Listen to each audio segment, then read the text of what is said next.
Pourquoi avoir choisi le centre hospitalier de Saintes pour nous parler de la journée nationale hygiène des mains du 5 mai? Donc on est ici au centre hospitalier de Saintonge, d'abord parce que c'est une très belle réussite architecturale qui symbolise bien le renouveau de nos établissements de santé qui s'est accéléré ces dernières années.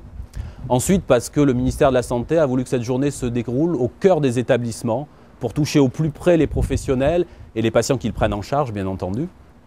Alors il s'agit de parler d'hygiène des mains et de son importance dans les soins, mais aussi de sensibiliser plus largement nos concitoyens à l'importance de ces règles d'apparence élémentaire et pourtant importantes pour préserver leur capital santé. Qu'avez-vous à nous dire sur l'hygiène des mains? L'hygiène des mains, c'est vraiment le premier outil de prévention que l'on a pour les soins. J'ai été vraiment ravie de l'initiative nationale pour l'hygiène des mains. Ça permet aux professionnels de, je pense, davantage s'investir et de penser que le quotidien peut avoir un impact sur le patient. Racontez-nous pourquoi vous êtes personnellement si sensible à l'hygiène des mains. J'ai été greffé du foie et du rein. Et notamment, j'ai passé 4 années en hémodialyse. La dialyse, c'est un peu votre sang qui circule en dehors du corps. Donc, il est important d'avoir une très bonne hygiène des mains. S'il y a un modèle à avoir, c'est certainement les services lourds comme la dialyse, la réanimation.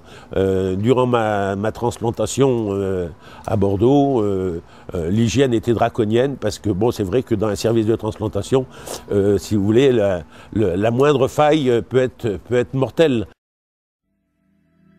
Lors de la journée nationale d'hygiène des mains de 2008, vous avez signé avec le directeur d'établissement une charte.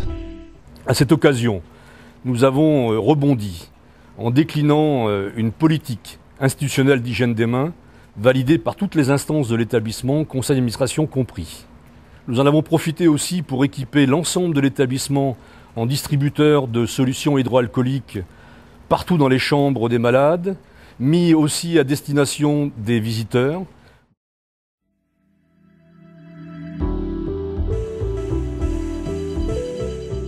Donc c'est déjà la 3e journée nationale d'hygiène des mains et la 5e que l'on organise dans le sud-ouest. Et il est important de maintenir un côté attrayant à ces journées.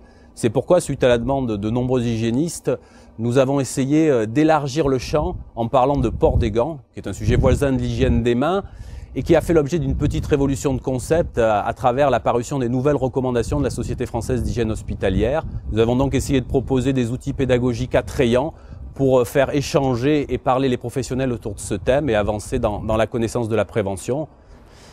Maintenant, ces journées ne peuvent qu'exister de par l'implication des établissements de santé, des professionnels, hygiénistes, correspondants et de la façon dont ils s'approprieront les concepts. Donc, cette journée leur appartient et j'espère qu'ils en feront le meilleur usage.